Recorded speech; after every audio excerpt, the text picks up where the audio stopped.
الله الرحمن الرحيم. اللهم صل وسلم وبارك على سيدنا محمد وعلى آل سيدنا محمد. ازيكم عاملين ايه؟ يا رب تكونوا بخير وتكونوا بأحسن صحة وتكونوا بأحسن حال وتكونوا منورين كده على طول قناة يوميات أم سما لهلوبة ومشرفينها، وأحلى أصحاب وأحلى أصدقاء وأحلى عيلة، ويا رب يدومكم كده على طول في حياتي. وبشكر كل اللي دعمني، والقناه والنت كان فاصل عني. بشكركم كلكم، والتعليقات الحلوه اللي انتوا كتبتوها، والناس اللي قالوا احنا هنقف جنبك ومش هنسيبك. بشكركم ان شاء الله كده، جميلكم في الفرح ان شاء الله. النهارده كده هعمل فيديو النهارده، ولا هعمل طبيخ، ولا هعمل اكل، ولا هعمل وصفه، ولا يعني ايه. حبيت اتكلم معاكم كده عشان بخاطر بسبب ايه الحاجات اللي احنا بنمر فيها اليومين دول. كده ايه اتكلم معاكم. آه يعني ايه نلطف على بعض كده، ون ون ونستفيد من بعض. يمكن الكلام بتاعي ده يمكن يريح حد. آه الأول كده نسمي ونقول اللهم صل وسلم وبارك على سيدنا محمد وعلى آل سيدنا محمد. آه الاول عاوزه اقول لكم مش عارفه، في مشكله عندي في القناه بتاعتي. انا اولا اصلا ما اعرفش حاجه في القناه خالص. يا ريت اللي بيتفرج عليا واصحابي وحبايبي، لو حد عارف معلومات عن القناه، يعرف يعني حاجات عن فيها وكده، ويعرف يفيدني بمعلومات. يا ريت يا ريت يعني يكتب لي في التعليق، وانا هتواصل معاه ان شاء الله. يعني نفيد بعض كده ونستفيد من بعض. يا ريت عشان انا مش عارفه عندي المشتركين بينقصوا ليه، وناس كتير بيقولوا لي احنا بنخش لك ومش بيظهروا، يعني مش المشتركين مش بتظهر عندي. وغير كده كمان، يعني انا بخش اشترك عند ناس، وناس بيقولوا لي احنا اشتركنا وهم صادقين، بس انا مش عارفه في عندنا مشكله في القناه، او في الاشتراك، مش عارفه. يا ريت لو تقدروا تفيدوني، يعني يبقى جزاك الله خيرا.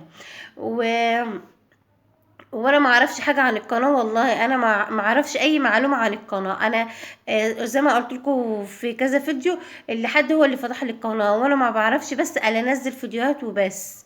ما اعرفش حاجه عن كده. فيا ريت انتوا لو تفيدوني يبقى فداك الله يعني.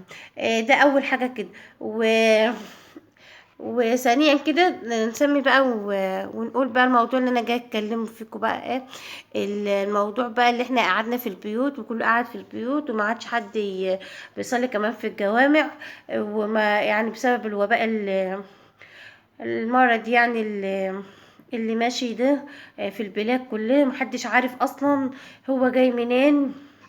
فما تستهونوش بالموضوع يا جماعة. احنا كنا الاول بنستهون بالموضوع، بس مش معقول الحكومة يعني وكل العالم وكل الدكاترة اللي بيتكلموا وكل المذيعين دول، الناس اللي بتقعد تقول لا. احنا فعلا يعتبر احنا يعني ممكن عندنا حالات قليلة، واحنا عشان احنا في القرى مثلا، يعني ما عندناش حالات يعني ما عندناش حالات، ما فيش حد ظهر الحمد لله، ربنا يشفي الجميع يعني. ما عندناش حالات وكده. والناس بقى يعني قعدت من شغلها، تعتبر قعدت الحال وقف، حال البلد وقف. هو اصلا كان يعني هي كانت الدنيا يعني ماشيه كده الحمد لله. فبقول لكم يعني ما تستهتروش بالموضوع يا جماعه. حافظ يعني، حتى لو ما فيش، حافظوا على اولادكم يعني الناس اللي بتقول ده العمر واحد والرب واحد، هو العمر واحد والرب واحد وكل حاجه، وكل واحد مش هيموت الا مش هيموت ناقص عمر زي ما بيقولوا.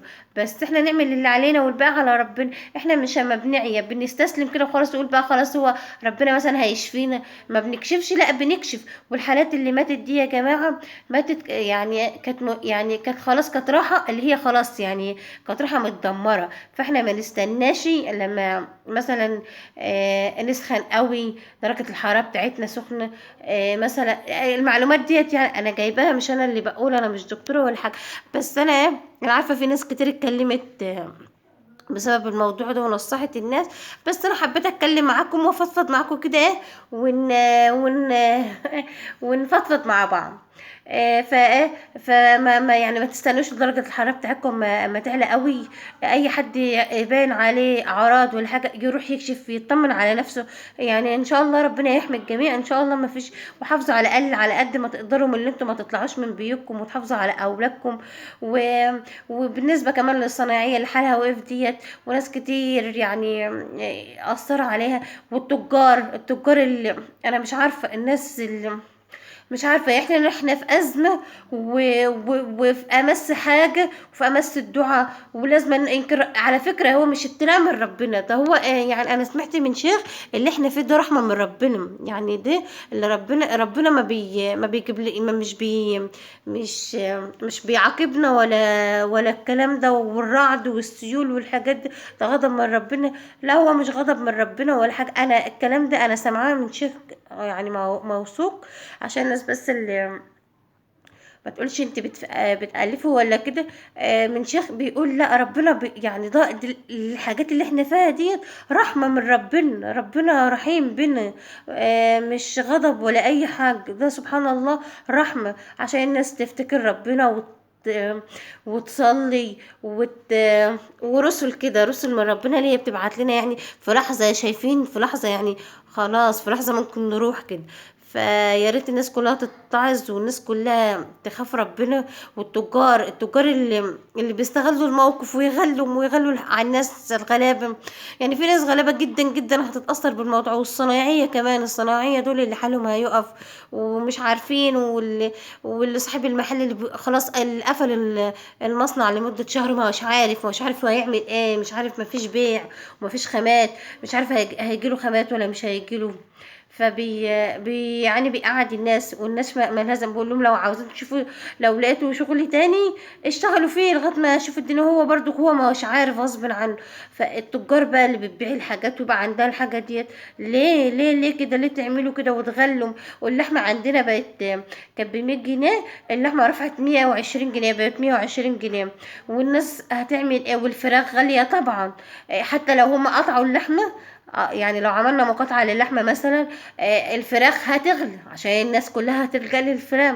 فاحنا مش عارفة ليه كده يا جماعة. احنا كلنا في أزمة والمفروض نقف جنب بعض ونعدي بيها وإن شاء الله.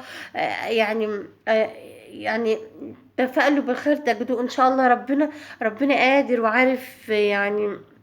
عارف اللي في ناس غلابة كتير وتنضرب بسبب الموضوع. ان شاء الله ربنا يعدي على خير. وان شاء الله يا رب يحرس المسلمين كلهم ويحرس العالم كله. ما تستهونوش بال ما تستهونوش بالموضوع يا جماعة. والناس اللي مش واخدة الموضوع جد لا. مش معقول كل الحاجات دي كل الدولة اللي بتعمله ده. احنا كمان يا جماعة الدولة تعتبر دولة على قد حالها وعلى قد امكانياتها كده.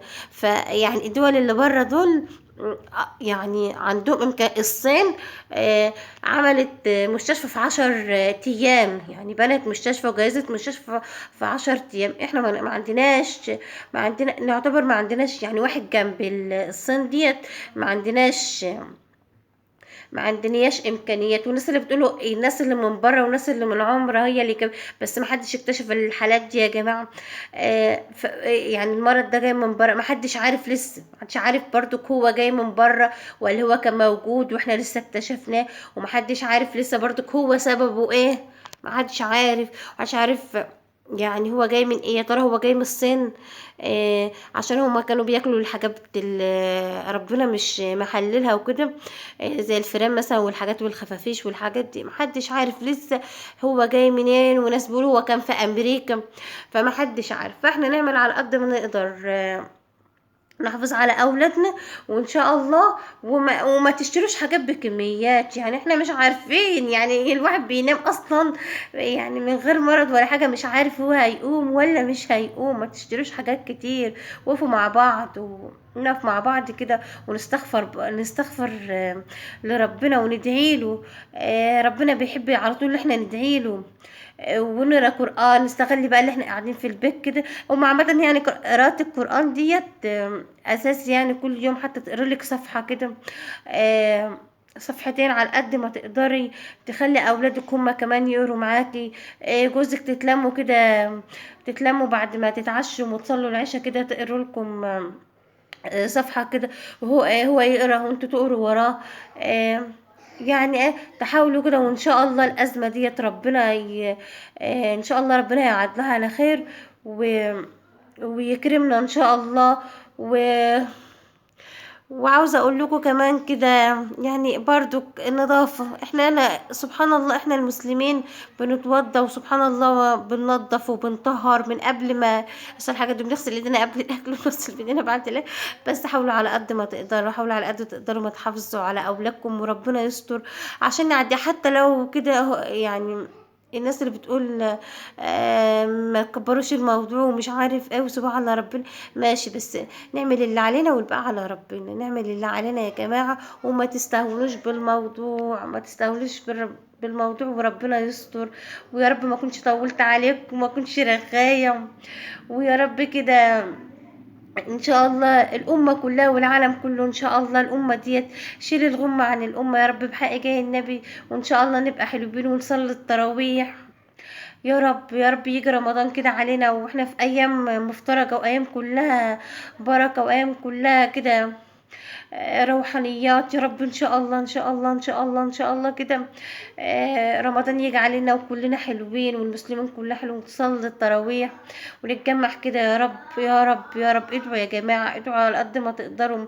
يا رب يا رب يسترها مع المسلمين، ويسترها مع أمة محمد كلها يا رب، وتفائلوا بالخير تجدوه. والنهارده كان فيديو النهارده كده، يا رب يكون خفيف عليكم، ويكون حتى كده يعني مش استفدتوا مني، حتى لو ما استفدتوش مني آه، احنا كده بنفضفض مع بعض. ويا رب اكون فيديو خفيف عليكم. والسلام حسن الختام، السلام عليكم ورحمة الله وبركاته.